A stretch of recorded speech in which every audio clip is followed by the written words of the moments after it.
মূল্য বৃদ্ধি লৈ পেলাই তো ক'বলগীয়া একোৱে নাই, কাৰণ মই নিজে ঘৰত গালি খাওঁ।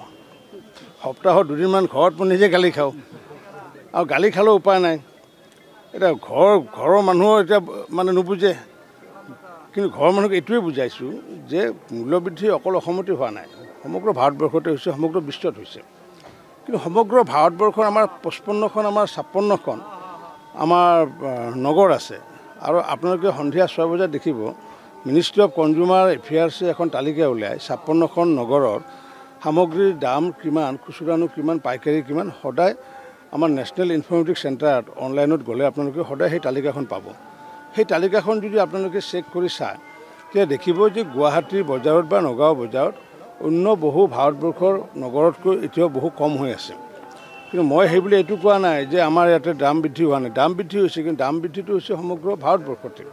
কিন্তু এইটো লৈ পেলাই দেশৰ প্ৰধানমন্ত্ৰীও উদ্বিগ্ন, মুখ্যমন্ত্ৰী ডক্টৰ হিমন্ত বিশ্ব শৰ্মাও উদ্বিগ্ন, আৰু মইতো এই বিভাগৰ মন্ত্ৰী হিচাপে উদ্বিগ্ন হ'মেই। তাতে আকৌ মই ঘৰৰো গালি খাওঁ সপ্তাহত দুবাৰকৈ, যেতিয়া মানে কিনি আনে।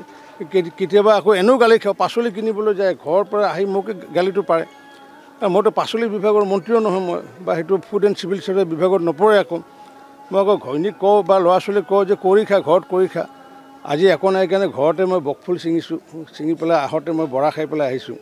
এই ভাত কেৰেলা জিকা মই নিজে ঘৰতে কৰিছোঁ, সেইকাৰণে যে গালিৰ পৰা যে ৰক্ষা পাওঁ। পুৰাৰ দাম বাঢ়িলেও গম নাপাওঁ, মই কমিলেও গম নাপাওঁ। বাইদেউ ময়ে গম নাপাওঁ, যিহেতু বাইদেউ কেনেকৈ গম পাব।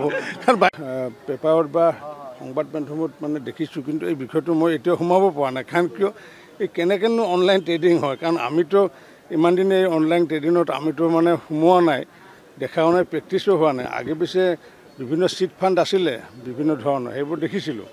কিন্তু এই অনলাইন ট্ৰেডিং কি এতিয়াহে নতুনকৈ শুনি আছোঁ। মই ট্ৰেডিং জানো বা ব্যৱসায় জানো, অনলাইন ট্ৰেডিং এই বিষয়টো মোৰ এতিয়াও মানে পূৰা ধাৰণাটো হোৱা নাই, বা সোমাব খোজাও নাই।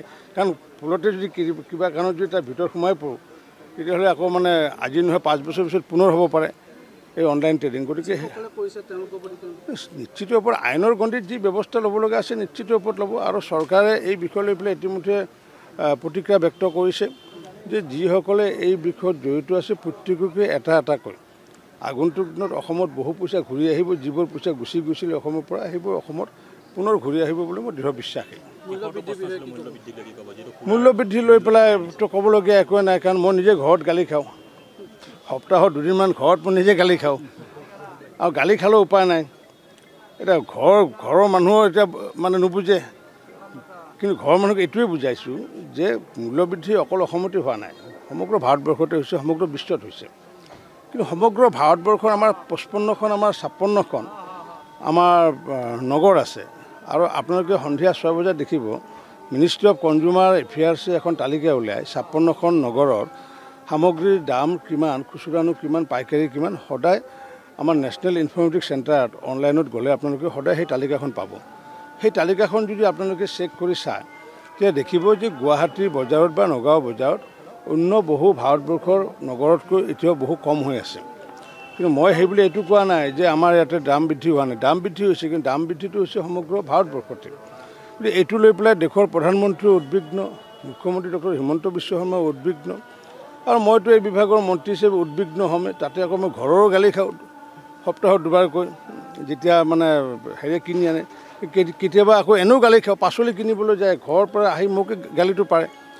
মইতো পাচলি বিভাগৰ মন্ত্ৰীও নহয় মই, বা সেইটো ফুড এণ্ড চিভিল চাপ্লাই বিভাগত নপৰে। আকৌ মই আকৌ ঘৈণীক কওঁ বা ল'ৰা ছোৱালীক কওঁ যে কৰি খা, ঘৰত কৰি খা। আজি একো নাই কাৰণে ঘৰতে মই বকফুল ছিঙিছোঁ, ছিঙি পেলাই আহোঁতে মই বৰা খাই পেলাই আহিছোঁ। এই ভাত কেৰেলা জিকা মই নিজে ঘৰতে কৰিছোঁ, সেইকাৰণে যে গালিৰ পৰা যে ৰক্ষা পাওঁ। পুৰাৰ দাম বাঢ়িলেও গম নাপাওঁ, মই কমিলেও গম নাপাওঁ। বাইদেউ ময়ে গম নাপাওঁ, যিহেতু বাইদেউ কেনেকৈ গম পাব।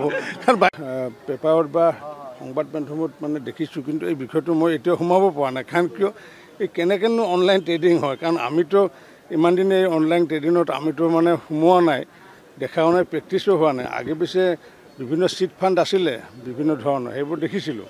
কিন্তু এই অনলাইন ট্ৰেডিং কি এতিয়াহে নতুনকৈ শুনি আছোঁ। মই ট্ৰেডিং জানো বা ব্যৱসায় জানো, অনলাইন ট্ৰেডিং এই বিষয়টো মোৰ এতিয়াও মানে পূৰা ধাৰণাটো হোৱা নাই, বা সোমাব খোজাও নাই। কাৰণ ভুলতে যদি কিবা কাৰণত যদি তাৰ ভিতৰত সোমাই পৰোঁ, তেতিয়াহ'লে আকৌ মানে আজি নহয় 5 বছৰ পিছত পুনৰ হ'ব পাৰে এই অনলাইন ট্ৰেডিং। গতিকে নিশ্চিত ওপৰত আইনৰ গণ্ডিত যি ব্যৱস্থা ল'ব লগা আছে নিশ্চিত ওপৰত ল'ব, আৰু চৰকাৰে এই বিষয় লৈ পেলাই ইতিমধ্যে প্ৰতিক্ৰিয়া ব্যক্ত কৰিছে যে যিসকলে এই বিষয়ত জড়িত আছে প্ৰত্যেককে এটা কৈ আগন্তুক দিনত অসমত বহু পইচা ঘূৰি আহিব, যিবোৰ পইচা গুচি গৈছিল অসমৰ পৰা সেইবোৰ অসমত পুনৰ ঘূৰি আহিব বুলি মই দৃঢ় বিশ্বাসী। যিকোনো খবৰৰ বাবে যোগাযোগ কৰক 7099017330 অথবা 7099017390 নম্বৰত।